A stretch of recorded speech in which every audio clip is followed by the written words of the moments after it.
Hi అండి, అందరికీ Rajesh nature కిచెన్కి స్వాగతం. సంక్రాంతి అంటే అందరికీ గుర్తొచ్చేది అరిసెలే కదండి. ఈరోజు వీడియోలో అరిసెలు ఎలా చేయాలో చూపించబోతున్నానండి. మరీ గట్టిగా కాకుండా మెత్తగా కాకుండా తినే కొద్దీ తింటూనే ఉంటారండి. ఒక్క అరిసెతో ఆగరు, అలా తినేస్తుంటారు. ఇక్కడ నేను 2 కేజీలతో అరిసెలు చేస్తున్నానండి. ముందుగా 2 కేజీల రేషన్ బియ్యాన్ని తీసుకొని డస్ట్ ఏమీ లేకుండా చూసుకోవాలి. 2-3 సార్లు వాటర్ వేసి బియ్యాన్ని నీట్గా కడగాలి. తర్వాత తగినంత వాటర్ వేసి 24 అవర్స్ నానబెట్టాలి. నానబెట్టిన బియ్యాన్ని 6 అవర్స్ ఒకసారి వాటర్ మారుస్తూ ఉండాలి, లేకపోతే బియ్యం స్మెల్ వచ్చేస్తాయి. బియ్యాన్ని మరపట్టించే ముందు 2 సార్లు నీట్గా కడిగి జల్లిబుట్టలో వడపోయాలి. వడబోసిన బియ్యాన్ని అరగంట పాటు పక్కన పెట్టాలి.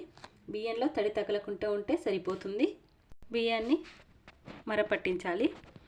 ఆ తర్వాత తడి బియ్యం పిండిని జల్లెడతో జల్లించి ఈ విధంగా పిండి నొక్కి పెట్టి మూత పెట్టి పక్కన పెట్టాలి. 2 కేజీల బియ్యానికి కేజీన్నర బెల్లం తీసుకున్నానండి.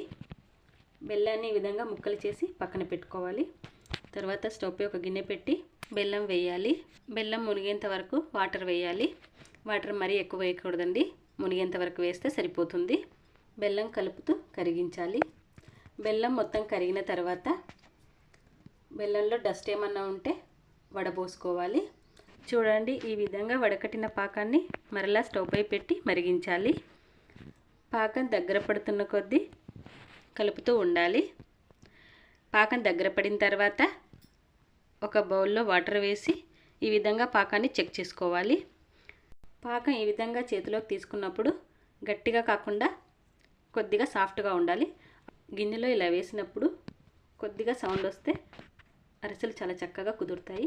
తర్వాత పాకాన్ని పక్కన పెట్టుకొని 8 యాలక్కలు పొడి చేసి వేసుకోవాలి. అలాగే 100 గ్రాముల నువ్వులు, 100 గ్రాముల నెయ్యి వేసి ఒక్కసారి మొత్తం కలిపి తర్వాత పిండి కొద్దిగా వేసి ఈ విధంగా ఉండలు కట్టకుండా కలుపుకోవాలి.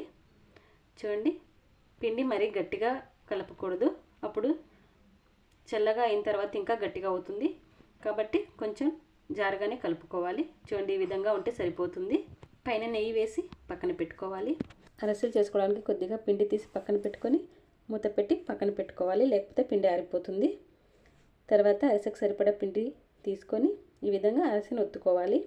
అరిసె మందంగా ఒత్తకూడదు, పలుచగా ఒత్తకూడదు, అప్పుడే అరిసెలు బాగా పొంగుతాయి. మరుగుతున్న ఆయిల్లో అరిసెని ఈ విధంగా వేయాలి.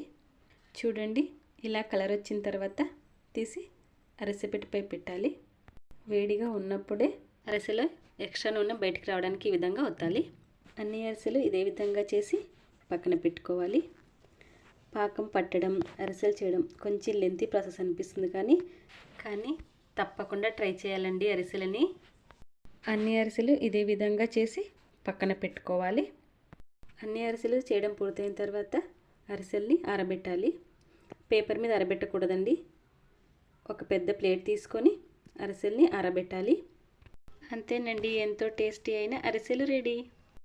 తినే కొద్దీ ఇంకా తినాలనిపించే అరిసెలు మీకు ఎలా అనిపించిందో కామెంట్ చేయండి.